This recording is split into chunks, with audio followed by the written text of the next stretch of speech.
Hello students, how are you? Welcome to my YouTube channel. Students, आज के इस video lecture में हम डिस्कस करेंगे आइसोबारिक प्रोसेस के बारे में।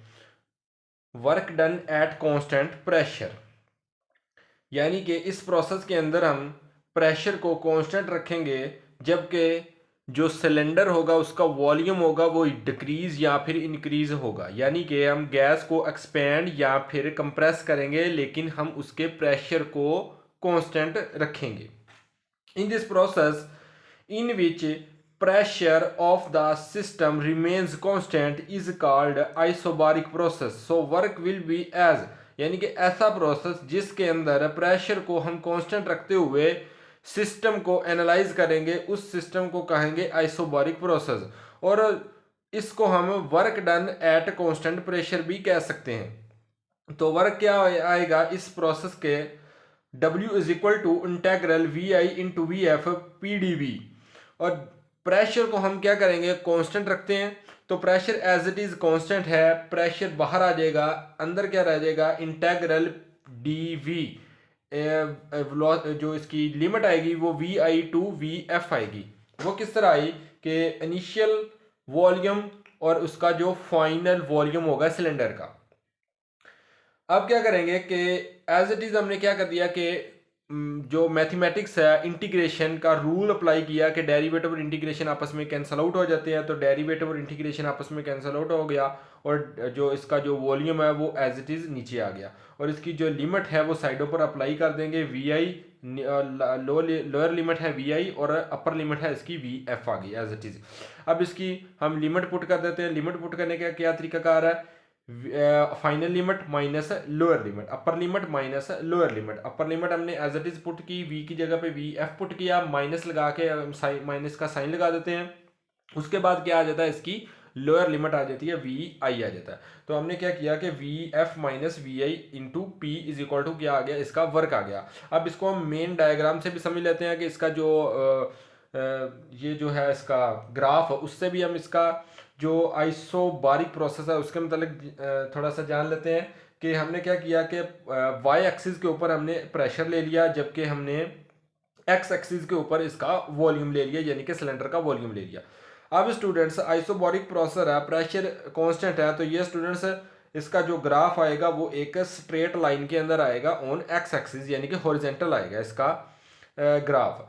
अब स्टूडेंट्स हॉरिजेंटल आएगा, वो कुछ स्टूडेंट्स ऐसे होते हैं जो पूछते हैं कि सर ये हॉरिजेंटल किस तरह आया, ये वर्टिकल क्यों नहीं आया? स्टूडेंट्स ये वर्टिकल इसलिए नहीं है क्योंकि प्रेशर को हमने कांस्टेंट रखना है। यानी कि देखें कि स्टार्टिंग पॉइंट के ऊपर भी वॉल्यूम वॉल्यूम इंक्रीज हो रहा है, जबकि क्या हो रहा है? प्रेशर कांस्टेंट है, प्रेशर एक पॉइंट पर फिक्स है। जबकि कुछ आगे जाके इस पॉइंट के ऊपर भी क्या है? वॉल्यूम इंक्रीज हो रहा है, आहिस्ता आहिस्ता वॉल्यूम इंक्रीज हो रहा है, लेकिन प्रेशर हर पॉइंट के ऊपर वही है, पी है। यानी कि प्रेशर को हमने कांस्टेंट रखा हुआ है, जबकि उसका जो वॉल्यूम है वो हम इंक्रीज कर रहे हैं या फिर हम उसे डिक्रीज भी कर सकते हैं।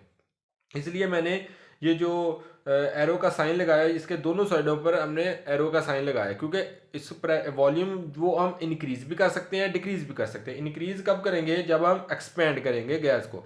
और डिक्रीज कब करेंगे? जब हम गैस को कंप्रेस करेंगे।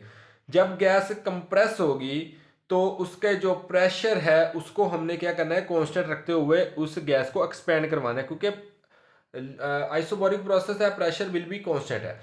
प्रेशर को हमने नहीं छेड़ना। प्रेशर को हम इसका जो फॉर एग्जांपल प्रेशर है उसका वो मान लेते हैं कि 25 है, तो हमने वो 25 ही गैस का प्रेशर रखना है। यानी कि उस प्रेशर को हमने ना 26 होने देना है ना 24 होने देना है, यानी कि प्रेशर को ना इंक्रीज होगा ना डिक्रीज होगा। लेकिन जब गैस एक्सपेंड भी करवानी है, गैस को कंप्रेस भी करवाना है, लेकिन गैस को जब हम कंप्रेस करते हैं या फिर एक्सपेंड करते हैं तब उसका प्रेशर चेंज होता है। लेकिन हम वो क्या करेंगे? उसमें से हीट को डिक्रीज करेंगे, प्रेशर को डिक्रीज करेंगे, तब क्या होगा? उसका प्रेशर नॉर्मल हालत में दोबारा से आ जाएगा। तो इस तरह से ये प्रोसेस क्या कहलाएगा? आइसोबारिक प्रोसेस कहलाएगा। As volume increase so work done will be by the gas on the piston is positive. जब हम वॉल्यूम को इंक्रीज करेंगे तो वर्क क्या होगा, वो पॉजिटिव वर्क होगा। और if volume decrease work done by the piston on the gas is negative. तो वर्क होगा वो नेगेटिव होगा अगर हम वॉल्यूम को डिक्रीज करते हैं, यानी कि गैस को कंप्रेस करते हैं। गैस कंप्रेस होगी तो वर्क क्या होगा, नेगेटिव आएगा। जब गैस एक्सपेंड होगी तो वर्क क्या आएगा, पॉजिटिव आएगा। तो ये था स्टूडेंट्स आज का हमारा टॉपिक है जिसका नाम है आइसोबारिक प्रोसेस। नेक्स्ट लेक्चर के अंदर हम आइसोकोरिक प्रोसेस को डिस्कस करेंगे जिसका नेम है आइसोकोरिक प्रोसेस या फिर work done at constant volume. इसके अंदर हमने डिस्कस किया work done at constant pressure को। नेक्स्ट लेक्चर में हम डिस्कस करेंगे work done at constant volume को, और उससे नेक्स्ट लेक्चर में हम डिस्कस करेंगे work done at constant temperature यानी कि आइसोथर्मल प्रोसेस के बारे में। तो उम्मीद है कि इसके मतलब आपको कोई भी डाउट्स नहीं होगा। अगर आपको इसके मतलब कोई भी डाउट्स हो तो कमेंट सेक्शन में ज़रूर लिखिएगा। हमारे चैनल को लाइक कीजिए, वीडियो को शेयर कीजिए। Thank you very much.